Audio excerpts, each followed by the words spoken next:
Bonjour à toutes et à tous, vous regardez BX Foot. Au programme de l'émission aujourd'hui, on va parler de l'équipe sociale de l'Union Saint-Gilloise. Le club permet depuis peu aux personnes défavorisées d'oublier leurs soucis le temps d'une rencontre. Je vous propose d'en parler tout de suite avec nos deux invités du jour.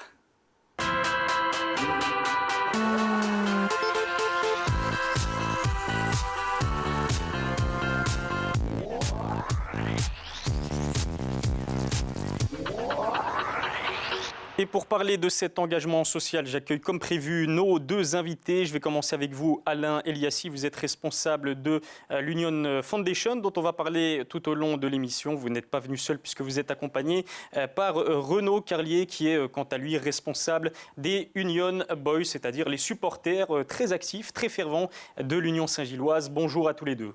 Bonjour. Alors j'espère que vous vous portez bien, ça c'est une première chose. Et ensuite, on va parler de cet engagement social de l'Union Saint-Gilloise. Alors c'est vrai qu'Alain Eliassi, j'ai commencé l'émission en vous présentant en tant que responsable de l'Union Foundation, j'en perds mes mots. Alors c'est vrai que le terme n'est peut-être pas très familier aux téléspectateurs qui nous regardent en ce moment. Justement, commencer l'émission en nous expliquant en quoi cela consiste. En fait, l'Union Foundation, c'est un peu le pôle social du club, en fait. Donc, tous nos projets sociaux sont regroupés dans cette organisation-là. En fait, ça fait intégralement, ça fait partie du club, en fait. Donc, en gros, c'est ça. Et ce pôle social d'ailleurs de l'Union Saint-Gilloise existe depuis peu, depuis 2019, si je ne dis pas de bêtises. Renaud Carlier, vous en tant que responsable des Union Boys, des supporters de l'Union Saint-Gilloise, comment est-ce que vous avez accueilli cette décision de votre club de se munir d'un pôle social totalement indépendant ? On l'a découvert en fin 2019, comme tout le monde. On a trouvé cette action vraiment très bien parce qu'on s'est dit, enfin, l'ADN de l'Union commence à venir aussi au sein des dirigeants du club. Donc pour nous, c'est quelque chose de très important parce qu'on lutte contre aussi toute discrimination dans le stade. Et de faire voir que l'Union Foundation est actif dans tout ce qui est dans les besoins sociaux, ça nous fait chaud au cœur aussi. Donc c'est bien. Une décision donc bien accueillie par les supporters de l'Union Saint-Gilloise. Alors Alain Eliassi, quand vous avez été nommé responsable de l'Union Foundation, la première chose que vous avez fait, ou l'une des premières choses que vous avez faites, c'est de créer une équipe sociale au niveau de l'Union Saint-Gilloise. Alain Eliassi, une équipe sociale, finalement, qu'est-ce que c'est ? C'est un grand mot, c'est une équipe normale en fait, composée de joueurs, d'acteurs, les plus démunis en fait. Donc c'est pas des joueurs de foot provincial quoi. C'est une équipe d'amateurs et qui viennent d'horizons différents. Et voilà, on les a assemblés via 2 ASBL en fait. Qui nous a aidé à fournir cette équipe-là. Et donc voilà, donc c'est une équipe sociale, mais c'est une équipe tout à fait normale comme on peut en voir tout à fait partout à Bruxelles. Donc, une équipe tout à fait normale, mais pas vraiment, puisqu'il y a quand même des personnes au sein de cette équipe qui ont des parcours, on peut le dire, exceptionnels, voire même difficiles, mais ça, on le verra pendant le reportage. Alors c'est vrai que Alain Eliassi, d'ailleurs, cette équipe sociale de l'Union Saint-Gilloise participe depuis peu à la United Belgium. Alors pour les personnes qui ne savent pas ce que c'est un tournoi qui a été créé à Anvers depuis maintenant, je pense, 11 ans et qui réunit les équipes sociales des 28 clubs de Belgique qui sont dotés d'une équipe sociale. Alain Eliassi, au niveau de l'Union Saint-Gilloise, pourquoi c'était si important de participer à ce United Belgium ? En fait, à la base, ça s'appelait Homeless. Tout le monde connaissait un peu le terme Homeless Cup. Et quand j'avais été sur le site, j'ai vu que en fait, toutes les grosses équipes avaient déjà leur équipe sociale. Donc je me suis dit, voilà, l'Union aussi doit avoir cette équipe-là. Et donc c'était pour faire partir des grands, on devait aussi avoir cette équipe-là. Donc pour nous, c'était important aussi d'être dans le moule, de faire partie de cette grande famille de Homeless, dans la Homeless Cup en fait. Alors avant d'aller plus loin dans l'émission, je vous propose justement de découvrir les images de United Belgium que l'Union Saint-Gilloise a disputé. C'était il y a quelques semaines à Molenbeek. BX Foot y était et le reportage est signé Pierre Lambert. Le football est un vecteur social qui permet de créer du lien et ce jeudi soir du côté de Molenbeek, on l'a bien compris, 3 équipes s'affrontaient dans le cadre de la United Belgium, un projet qui rassemble des gens issus de milieux précarisés et prouvant que le foot est bien plus qu'un sport. Parmi ces 3 équipes, l'Union Saint-Gilloise fait partie du projet. Le club a lancé depuis quelques temps son programme Union Fondation, une nouvelle cellule qui s'occupe de l'ensemble des projets sociaux mis en place par le club.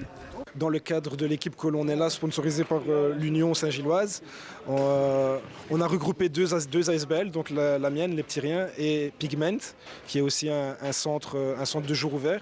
Et pour ma part, la majorité des gens et des personnes qui fréquentent mon équipe sont des anciennes personnes qui sont en maison d'accueil, voire il y en a encore qui sont encore en maison d'accueil. Lancé à Anvers, le projet s'est propagé car depuis plus de 10 ans, la United Belgium, appelée avant Homeless Cup, existe. Ici, pas de stars du ballon rond, mais des experts de la survie qui s'affrontent. L'objectif est de créer et de faire se rencontrer des équipes composées de personnes précarisées. Aujourd'hui, il y en existe plus de 20 répartis dans toute la Belgique. Tous les joueurs ont des parcours de vie compliqués et leurs activités, le but est que le joueur trouve un chez-soi, mais aussi une famille. Il se crée des souvenirs, il peut y avoir des amitiés. Il y a des gens qui sont là, qui fréquentent l'équipe depuis plusieurs années. Et ça crée un lien où ils peuvent, après quand ils se revoient en dehors de l'équipe, rediscuter de ça. Et c'est vrai que dans le cadre de l'équipe et des entraînements qu'on fait ou des matchs que l'on fait, personne n'évoque sa situation personnelle. S'il y en a qui sont à la rue, s'il y en a qui sont en maison d'accueil, s'il y en a qui ont des problèmes au niveau assiétude ou drogue, on forme une équipe et quand on a tous, c'est con à dire, ils ont tous le même maillot, ils sont tous égaux. La valeur, c'est le respect, et le joie. Quand on finissait, on faisait la douce, on rigolait entre nous et on mangeait tout ensemble, l'équipe gagnant et l'équipe perdant. Il y avait la joie, il y avait le bonheur aussi, il y avait le fair play aussi. Et vraiment, c'était extraordinaire. Pas question cependant de compter le score ou d'établir un classement en fin de journée. Ici, le football n'est qu'un moyen pour United Belgium et les travailleurs sociaux d'atteindre leur objectif. Il peut y avoir plusieurs autres projets comme le culturel, l'associatif ou tout ce que tu veux. Mais au niveau sportif, ce qu'il y a aussi, c'est que ça apporte des valeurs de respect, d'entraide, toutes les valeurs du sport qui font qu'au niveau de leur, comment dire, à eux, de leur parcours à eux pour leur vie privée, ça pourra toujours leur servir. Et ça, il n'y a que dans le sport qu'on peut avoir ça. Le choix du football n'est donc pas anodin, c'est la discipline la plus populaire au monde, celle qui procure beaucoup d'émotions et qui permet aussi une reconnaissance et un développement de la confiance en soi. Bref, tous les ingrédients pour aider au mieux les joueurs de la United Belgium. Un super reportage signé donc Pierre Lambert. Renaud Carlier, qu'est-ce que ça vous fait de voir ces personnes si épanouies lors de cette United Belgium, qui plus est avec les couleurs de votre équipe, l'Union Saint-Gilloise? Ça fait plaisir, c'est bien. Je trouve que c'est une bonne évolution. Ces gens ont l'air de trouver du bonheur dans ce qu'ils font. Puis c'est pour les couleurs de l'Union, donc c'est chouette, on est content pour eux. Et on espère que ça va perdurer dans le futur. Ça donne du bonheur, donc c'est bien. D'ailleurs, il n'y a pas que les joueurs qui se sont éclatés pendant cette journée. L'arbitre aussi, il s'appelle Shafik Anari et il s'est confié au micro de Pierre Lambert. On découvre ça tout de suite. Ça permet de rencontrer des autres personnes, des personnes de tout milieu. Et voilà, et ça fait plaisir, on les voit souriants dans un match et ça me fait plaisir d'arbitrer ces genres de matchs. Il faut toujours arbitrer différemment, il faut toujours avoir de la psychologie, il faut toujours leur parler, leur expliquer pourquoi il y a faute, pourquoi il n'y a pas faute, pourquoi toutes ces choses-là, ça me fait plaisir aussi de leur dire tout cela, quoi. Ça permet vraiment d'oublier tous les problèmes qu'ils ont, on les voit tous souriants, ils ont transpiré, ils vont rentrer, prendre leur douche et ils vont oublier tous leurs problèmes. Et à chaque fois qu'ils reviennent, on les voit souriants, on rigole avec eux. Et voilà, tout se passe bien dans la joie et la bonne humeur. Alors Alain Eliassi, c'est vrai qu'on en a parlé pendant le début de l'émission. Ces joueurs-là ont des parcours très difficiles très souvent. Pas seulement les joueurs de l'Union Saint-Gilloise, de l'équipe sociale de l'Union Saint-Gilloise, mais de l'ensemble des équipes en Belgique. Moi, ce qui m'intéresse, c'est quand même de savoir quel type de profil est-ce qu'on peut retrouver chez vous, chez votre équipe sociale à l'Union Saint-Gilloise. Ouais. Honnêtement, je ne sais pas du tout. On ne leur pose pas la question, donc tout le monde est la bienvenue dans notre équipe. Voilà, je suis sûr que voilà, ils ont un parcours de vie très difficile. Moi, je les appelle les Warriors en fait. Donc, ils ont survécu peut-être à un traumatisme personnel, à un mauvais choix de vie. Mais voilà, à l'Union Saint-Gilloise, ils sont tous égaux. Et voilà, on ne leur demande pas trop ce qu'ils ont fait dans leur vie, qu'est-ce qu'ils ont mal fait. Voilà, ça, on ne leur demande pas du tout. Est-ce que c'est aussi une manière pour vous de ne pas les stigmatiser finalement? Oui, tout à fait, tout à fait. C'est comme l'organisation qui s'appelle United. Avant, ça s'appelait Homeless. C'était stigmatisant parce que voilà, on avait l'impression que c'était que pour les équipes, pour les gens qui étaient sans abri, mais c'est pas le cas. Donc dans cette équipe aussi à l'Union, il y a plein de personnes qui ont vécu plein de choses différentes en fait. Alors Renaud Carlier, c'est vrai qu'on dit souvent que le football finalement c'est un outil efficace, puissant pour permettre aux personnes les plus fragilisées de regagner confiance en elles. Est-ce que c'est le cas ici avec cette équipe sociale de l'Union Saint-Gilloise? Oui, je pense qu'on vient de le voir là maintenant dans les images. Ça leur donne de la valeur, ça leur donne de la confiance en soi aussi. Et ça leur permet de sortir de leur quotidien qui peut paraître difficile. Et ça, il faut féliciter l'Union Foundation qui travaille là-dessus. Donc pour nous, en tant que supporters et responsables des Boys, je suis très fier que mon club ait ce genre de démarche. Alors une question maintenant un petit peu plus personnelle, j'ai envie de dire pour vous Alain Eliassi. Et finalement, pourquoi est-ce que vous avez décidé de vous engager socialement au sein de l'Union Saint-Gilloise? Pour être honnête avec vous, au début, j'avais aucun lien avec le secteur social. Donc, je n'ai pas fait mes études là-dedans. Mes premiers boulots non plus n'étaient pas dans le social.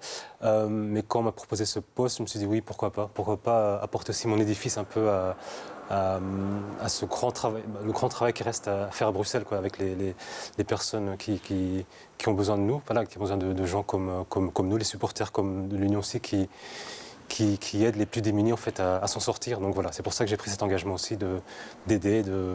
Finalement, ça me coûte rien, ça me coûte du temps et de l'énergie en fait. Donc, voilà.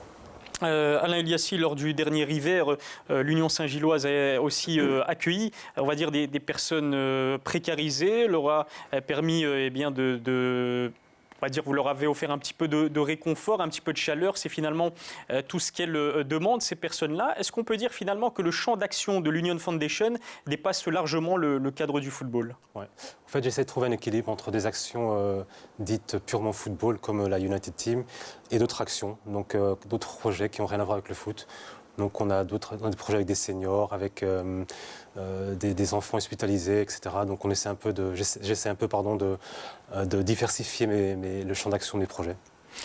Alors Renaud Carlier, c'est vrai qu'au niveau des dirigeants, on a la preuve que l'Union est un club très engagé socialement. Au niveau des supporters, c'est vrai aussi, vous en êtes le parfait exemple puisque vous venez nous parler de leurs différentes actions. Ouais. Il me semble qu'en décembre dernier, les supporters ont pris l'initiative d'organiser une collecte caritative. Est-ce que vraiment cet engagement social, ça fait partie de l'identité, de l'ADN de votre club? Oui, ça fait partie de l'ADN des supporters de l'Union, parce que ça fait depuis le début que ce groupe de supporters, que les supporters dans l'ensemble de l'Union sont en lutte contre toute discrimination. Donc nous, on est à fond derrière tous les projets sociaux. Et c'est vrai que ça fait plusieurs années que nous faisons des récoltes pour les Restos du Cœur. Ça fonctionne bien. On fait aussi tous les 2 ans un tournoi. Et tous les bénéfices de ce tournoi iront à une association pour les enfants malades. Donc ouais, on est très engagé niveau supporters là-dedans. Et on fait en sorte que ça perdure encore des années, quoi. Ça fait vraiment partie de l'ADN de l'Union, quoi. Et en plus de ces collectes pour les associations, il y a aussi des tournois entre supporters que vous organisez, hein, c'est bien ça. Donc le prochain tournoi aura lieu le 13 juin. Il y aura 20 équipes de supporters. Une équipe qui vient du Chili, une équipe qui vient d'Angleterre, de Brighton, des équipes italiennes comme la Torino, Fiorentina. Il y a Genk, c'est Liège, le Cercle de Bruges. Vraiment 20 équipes vraiment pour la bonne cause et pas pour autre chose, quoi. La victoire n'est pas importante. Alors encore une fois, on a parlé de l'engagement des dirigeants, l'engagement des supporters, mais il faut aussi souligner que les joueurs de l'équipe première, eux aussi, sont impliqués dans ces différents projets sociaux. Alain Eliassi, ça s'illustre comment cet engagement des joueurs pour les projets que vous organisez aussi? Voilà. Oui, on a eu fin janvier, en janvier je crois, début février, pardon, on a eu 2 visites dans les hôpitaux bruxelloises, donc à Luzette et à l'hôpital Atterbury-Ixelles. Donc chaque fois, il y a eu 2 joueurs qui sont venus avec moi pour apporter des jouets à ces enfants hospitalisés. Donc il y a eu ça. Et sinon, on a un projet dans la prison de Forêt. Et là aussi, on est accompagné par 2 joueurs qui donnent entraînement à ces détenus. Donc on essaye d'impliquer le plus possible de joueurs dans nos actions. C'est un peu les responsabiliser eux aussi, mais aussi montrer aux gens à qui profitent les projets que les joueurs sont impliqués aussi. Donc c'est un peu du win-win de côté en fait. On sent vraiment que les joueurs sont impliqués directement dans ces projets, mais de manière totalement naturelle finalement. Hein. Oui, j'ai découvert que plusieurs joueurs ils ont ça dans l'âme en fait. Ils sont naturellement en contact avec des enfants, avec d'autres personnes, peut-être un peu des personnes démunies. Ils sont naturels, ils sont authentiques, ils arrivent à ils ont le contact facile en fait. Donc j'ai découvert ça en faisant ces projets. Alors on arrive déjà bientôt à la fin de l'émission, il me reste encore une question à poser à chacun d'entre vous. Je vais commencer avec vous Alain Eliassi. J'aimerais savoir quels sont les objectifs de l'Union Foundation justement pour l'avenir. Est-ce que vous avez d'autres projets à mettre en place à l'avenir? C'est le moment de nous en parler. Ouais. Sinon, non, il y a un projet sur papier entre guillemets, c'est d'avoir il y a le label Pro League qui récompense tous les projets sociaux de tous les clubs de D1. Donc l'Union aimerait bien avoir ce label-là pour faire partie de cette grande famille-là. Et sinon, d'autres projets, oui, on va continuer sur la lancée. Il y aura la United, il y aura les projets avec des enfants. On espère lancer un potager bientôt avec des enfants et des seniors, donc pour avoir un peu un contact intergénérationnel. Et voilà, donc c'est un peu les grandes lignes de l'Union Foundation ces prochains mois. Est-ce que ces potagers permettront peut-être aux joueurs de s'alimenter encore plus proprement qu'ils le font déjà ou pas du tout? Ils le font très bien maintenant. Mais donc voilà, c'est plutôt pour les enfants en fait, le potager. Et voilà. C'est super. Alors au niveau des supporters aussi, Renaud Carlier, j'imagine que vous serez toujours là derrière l'Union Foundation pour soutenir les différents projets qui se feront à l'avenir au sein du club. Ouais, je pense qu'on a déjà participé ensemble au mois de décembre, donc on essaie de travailler ensemble, vu que le projet qu'ils font nous intéresse aussi. Si on peut aider, Alain sait qu'on est présent. Donc voilà, nous on espère que cette Union Foundation va s'améliorer, va grandir, va devenir quelque chose de vraiment bien et même voire puissant pour l'Union, parce que vraiment ça a ravi énormément de supporters que cette situation est arrivée, quoi.